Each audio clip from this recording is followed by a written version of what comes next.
And Kenny Smith, Rob, I like Kenny. Stop! Why do you got to preface smart. it, Chris? Stop! No, I'm just saying. I like Kenny, but I'm going to crush him right now. There you go. I like Kenny's analysis. I think he's a very smart basketball guy. But he said something that is stunning. And everybody that listens to this show knows that I defend Steph Curry. I think Steph Curry is outstanding. I think Steph Curry is the best small player we've ever had in the NBA. I think he's the best shooter of all time. He's changed the game. But let us not get it twisted. Kenny Smith said that LeBron James is no longer the best player in the world. Okay, that's debatable. But he said Steph Curry is. What? Hello? He said Steph Curry is now the greatest player in the world. And Rob, I got plenty to say about this, but if you want to go ahead and tackle it first. Well, first of all, and again, Steph's had a phenomenal year. He is tremendous. I don't even have to say it. People know how I feel about it. But I'm going to give you one little scenario, Rob, that I think will drive the point home for everyone. If LeBron James were healthy for 63 of the 72 games this season, okay? And he led a team to the 8th seed, do you think people would be praising him? He'd be getting destroyed. Thank you.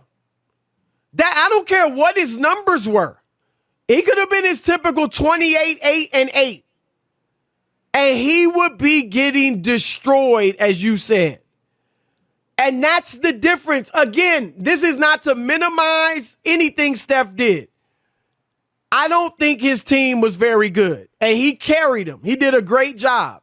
But if LeBron James, you switch places, put LeBron there instead of Steph, and he's got Andrew Wiggins, and he's got Draymond Green, and the rest of that, nondescript crew out there in Golden State. And if they are only the 8th seed, I think he'd be getting destroyed. I really do. And that's the difference, right? That right there tells you LeBron's better. Am I wrong?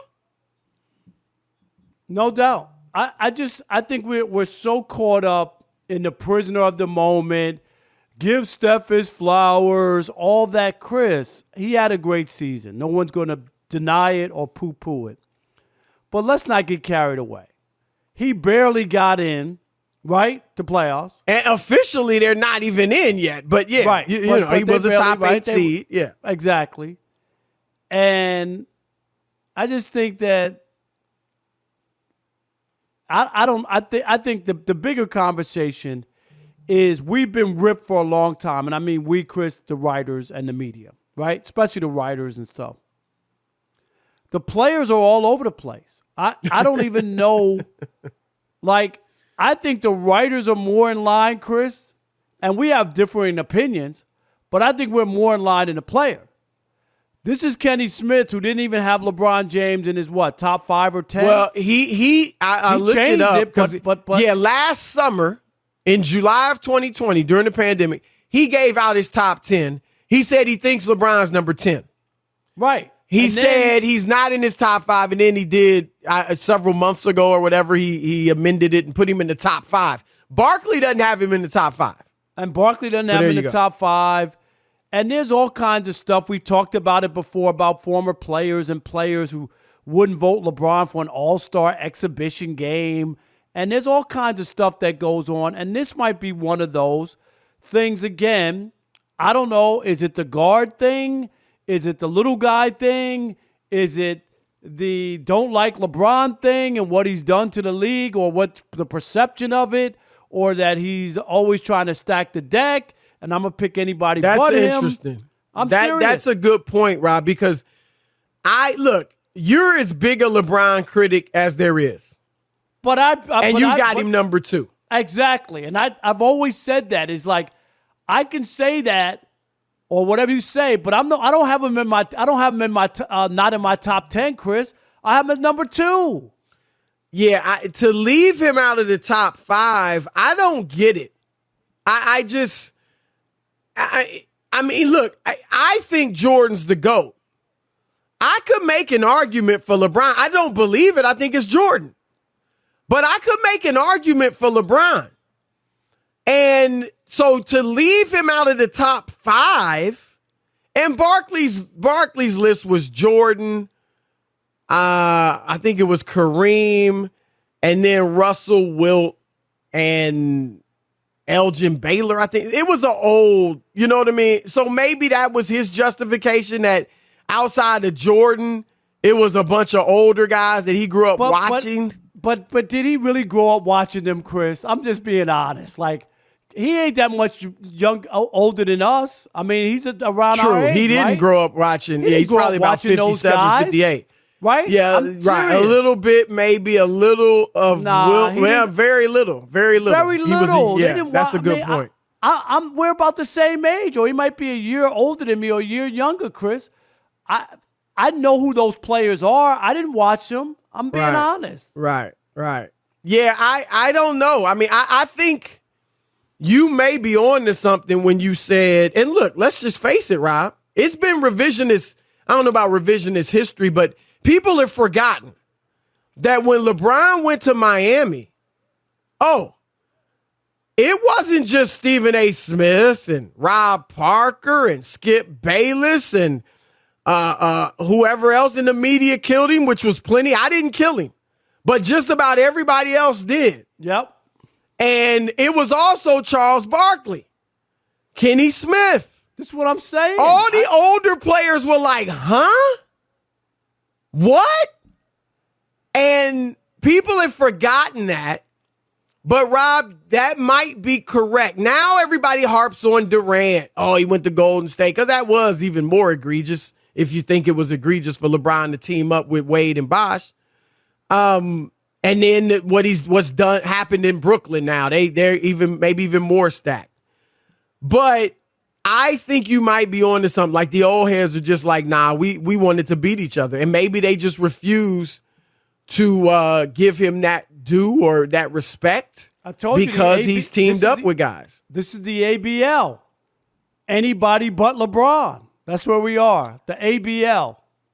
Yeah, it may be. I mean, I don't know what else it could be. I mean, I saw Barkley say that they were so physical back then. Kenny Smith, too. It's so much easier to score. Rob, I get it. When LeBron gets knocked down, he gets up slowly, like he might be out for the rest of the season. We've seen him flop where he hasn't even been hit. He's a major league flopper. All right. Yes. But does anybody really think that LeBron James doesn't have the physical toughness to play in the 80s or 90s? I mean, Rob, like, he was a football player, and I know that's not the end-all, be-all, but it means something, and he's huge, he's strong, and I just think he would have adapted. If that was the game he came up in, Rob, he would have adapted to it. Right. Right? I mean, come on.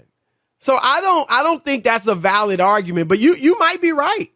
Maybe it is that, like you said, the old heads, yeah, they'll give him his flowers to a degree, right? They're not going to get on TV and say he can't play, he's not that good, he's not an all-time great. But they keep leaving him out of their, the top of their rankings or close to the top, and maybe that's what we're talking about, Rob. Is Steph better than LeBron? And why do you think, are we overhyping Steph, the media in general? And why do the old heads underhype LeBron, it seems? Your turn to weigh in. All right, let's kick it off with RC in Detroit. You're on The Odd Couple, Fox Sports Radio. What's up, RC? Hey, how's it going, fellas? Hey, the reason why they hate LeBron. Hey, what's going on? Hey, the reason why they hate LeBron is because they feel like LeBron ushered in the player empowerment, player movement. And that's not true. That was Kevin Garnett who actually did that. No, it wasn't. It wasn't Garnett. I mean, you were right until then. Garnett was traded. And Garnett didn't even want to go. Too. Yeah. Ray Allen was traded to Boston. Garnett had to be convinced to go ahead and allow the trade to go through. Right. He had a no trade clause and didn't want to go at first. So he didn't start it. You are right in that Miami was not the first super team. There were plenty of super teams in the history of the NBA, but they were the first player-generated one that was put together by players. Right. And players, Chris, felt like he was stacking the deck. Right. And you know what I mean? And that's instead what they of just didn't playing like the cards you're dealt. Right. Exactly. Michael Jordan went to the Bad Bulls. He played and won 6 championships. And so they're saying, what's different about that? Why can't you do that? Coop in Seattle, you're on the Odd Couple Fox Sports Radio. What's up, Coop? Hey, fellas. How you guys doing? Good. My take is a little different than everybody's take. I think Kenny's wrong, and this is why. To me, the league is totally different now because I can't really pinpoint who's the best player because either they're sick, they get hurt, and so now I'm just looking at a lot of good players. And I believe. So you don't think there are any great players in the league right now? There's great players, Chris. I'm not denying that, but I can't just say, man, that guy's better than that guy. Because when I look Why at not? I mean, this is the first year you've had these types of injuries. Don't act like every year the top players are going down. So who was the best player last year in the bubble? Do we have one? Who do you think was the best player? Yeah, I'll give it to you. To me, the best player in the bubble didn't win the championship. Matter of fact, he didn't stay in the bubble. The best player to me would have been Booker in the bubble. Wait. No, I didn't mean like that. I didn't mean just those 8 games. No, Devin Booker? No, I didn't mean the. I like Devin Booker. Devin Booker was second on my All-NBA team, but the best player in the bubble? The best in the bubble, Chris. But so he was the best player in the league last year. You asked me who played the best in the bubble. I mean, T.J. Warren was balling in the bubble. Exactly. I'm just saying, did we hear about him this year? That's 8 games. No, T.J. Warren ain't do jack. I didn't hear anything games, about him. I really don't want an 8 game. You gonna go off 8 games to say he was the best player? Come on, man. Yeah. All right, Max. Who was that? Coop? Call in next week and try again, Coop. Come better. Come stronger. You better than that. Yeah, that was Coop. All right. Max in Georgia. You're on the Odd Couple Fox Sports Radio. What's up, Max? What's up, gentlemen? You know, this for me is kind of a strategy thing. I think, they said in the All-Star break they were flirting with each other. They thought LeBron was trying to lure Steph to the Lakers. I think that could be in play still for sure. But for me, this is in regards to who the next guy is. You know, you guys tell me all the time he is the cash cow for the NBA. They're looking to replace him, whether it be because he's had injuries this year and they don't think he can still do it, or maybe it's because he's been so divisive and he's also kind of bit the hand that feeds him, so to speak, from his comment about who did the playing game. That guy should get fired. You know what I'm saying? So I think they're trying to move, and the guy for them. Wait, so you think Kenny Smith? So you think Kenny Smith is being a mouthpiece for the league? Absolutely, he's getting paid, ain't he?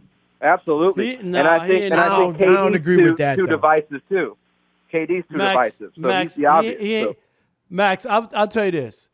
I don't believe Kenny Smith's a mouthpiece for the league. I don't either. And we've seen on that show, as much as Charles Barkley was a star, you know how many times he's ripped the NBA, Chris? Oh, you know no doubt. I mean, they'll sit there and say the games unwatchable. are horrible. Yes. Well, who would watch this? I mean, they clearly the league isn't telling them what to say. That ain't no league mouthpiece. Right. Would you want to have your guy saying that?